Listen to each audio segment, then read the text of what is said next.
ہمارے پاس سرکار کی حدیث اور قرآن پڑھنے کے لیے وقت نہیں، لیکن ٹی وی سی وی دیکھنے کے لیے وقت ہوتا ہے۔ برادران ملت اسلامیہ، آج ہمارے قرآن اور حدیث پڑھنے کے لیے وقت نہیں، مسجد میں آنے کے لیے وقت نہیں، لیکن گھنٹوں موبائل پر بیجی رہنے کے لیے وقت رہتا ہے۔ آج ہمارے پاس دین و کام کے لیے وقت نہیں، دینی اسلامی کاموں کے لیے وقت نہیں، لیکن دنیا و لعب کے لیے وقت ہوتا ہے۔ برادران ملت اسلامیہ، اس لیے شاعر فرماتا ہے، دل لہو میں کھونا تجھے، شب صبح تک سونا تجھے، دل لہو میں کھونا تجھے، شب صبح تک سونا تجھے، شرم نبی خوف خدا یہ بھی نہیں وہ بھی نہیں، شرم نبی خوف خدا یہ بھی نہیں وہ بھی نہیں۔ برادران ملت اسلامیہ، آئیے میں آپ کو ایک واقعہ سناتا چلوں۔ دو بھائی سفر کر رہے تھے۔ کتنا بھائی؟ دو بھائی سفر کر رہے تھے، ایک بڑا اور ایک چھوٹا۔ سفر میں جاتے جاتے جنگل آگے، ایک چٹل یا میدان آگے، تو چھوٹا بھائی کو پیاس لگی۔ چھوٹا بھائی کو پیاس لگ گیا تو بڑا بھائی پانی لینے کے لیے بہت ہی دور چلا گیا۔ نظر اٹھا کر دیکھتے ہیں تو کہیں نہیں گھر نظر آ رہی ہے، دور دراز میں بہت دور گاؤں ہے۔ وہ چھوٹا بھائی پیاس کی شدت میں جب تک وہ پانی لا کے آئے تب تک وہ پیاس کی شدت میں انتقال ہو جاتی ہے، وہ چھوٹا بھائی مر جاتی ہے۔ ان اللہ و انا الیہ راجعون۔ برادران ملت اسلامیہ، جب وہ بڑا بھائی پانی لے کر اس چھوٹے بھائی کے پاس آتے ہیں تو کیا دیکھتے ہیں کہ چھوٹا بھائی انتقال ہو گیا۔ اللہ اکبر! وہ چھوٹا بھائی پیاس کی شدت میں انتقال ہو گیا۔ وہ بڑا بھائی رونے لگے، تڑپنے لگے، اے ریتیلی زمین ہے، چاروں طرف سے جنگل ہی جنگل ہے، میرے بھائی کو دفن کروں تو کیسے کروں؟ وہ چھوٹا بھائی، وہ بڑا بھائی رونے لگے، میرے بھائی جو انتقال ہو گیا پیاس کی شدت میں اس کو دفن کیسے کروں؟ برادران ملت اسلامیہ، وہ بڑا بھائی تڑپنے لگے تو کیا دیکھتے ہیں کہ دور و دراز سے 30 آدمی نظر آ رہے ہیں۔ یہ بڑا بھائی دل میں خوش ہو گیا کہ 30 آدمی آ رہے ہیں، اس 30 آدمی سے میرا بھائی کا جنازہ پڑھا کر اچھی طریقے سے دفنا دوں گا۔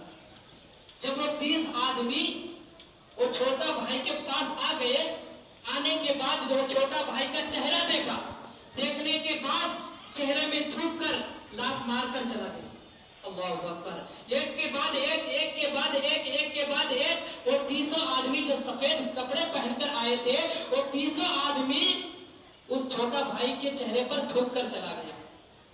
اب یہ بڑا بھائی اور تڑپنے لگے اور رونے لگے کہ آخر میرا بھائی کون سا جرم کیا ہے، آخر کون سا گناہ کیا ہے جو یہ 30 آدمی آئے تھے، دفنانے کے بجائے میرے بھائی کو تھوک کر چلا گیا۔ یہ بھائی کیا دیکھتے ہیں کہ اور اسی راستے سے، جس راستے سے 30 آدمی آئے تھے، اسی راستے سے پھر 5 آدمی آ رہے ہیں۔ 5 آدمی آ رہے ہیں۔ کتنے آدمی آ رہے ہیں؟ 5 آدمی اسی راستے سے چلے آ رہے ہیں، سفید کپڑے پہنے ہوئے۔ برادران ملت اسلامیہ، یہ بڑا بھائی سوچنے لگا کہ 5 آدمی آ رہے ہیں، اس 5 آدمی سے میرا بھائی کو جنازہ پڑھا کر دفنا دوں گا۔ تو وہ 5 آدمی کیا کیا؟ جس طریقے سے وہ 30 آدمی چہرے دیکھ کر تھوک کر چلا گیا، وہ 5 آدمی چہرے دیکھ کر تھوک کر چلا گیا۔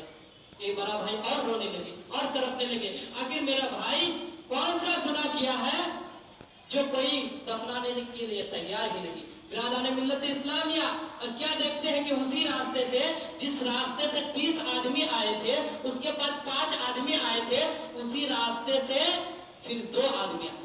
کتنے آدمی؟ 2 آدمی اسی راستے سے چلے آ رہے ہیں۔ یہ بڑا بھائی سوچنے لگے اب تو کیسے ہو، لڑ کے ہو، جھگڑ کے ہو، میں اپنے بھائی کو دفنا دوں گا جنازہ پڑھا کے۔ وہ 2 آدمی آتے ہیں اسی طریقے سے جو پہلے 30 آدمی آئے تھے، 30 نے منہ میں تھوک کر چلا گیا، اسی طریقے سے وہ 5 نے تھوک کر چلا گیا۔ جب یہ 2 آیا، یہ 2 بھی منہ میں تھوک کر لات مار کر چلا گیا۔ اللہ اکبر! یہ بڑا بھائی اور تڑپنے لگے اور رونے لگے، اور کچھ ہی دیر کے بعد کیا دیکھتے ہیں؟ جس راستے سے 30 آدمی آئے تھے، اس کے بعد 5 آدمی آئے تھے، اس کے بعد 2 آدمی آئے تھے، اسی راستے سے پھر 1 آدمی آئے، 1 آدمی چلے آ رہے ہیں۔ یہ بڑا بھائی سوچنے لگا کہ اب کیسے بھی ہو، اس سے لڑ کے ہو، جھگڑ کے ہو، کسی طریقے سے میں بڑے بھائی کو دفنا لوں گا۔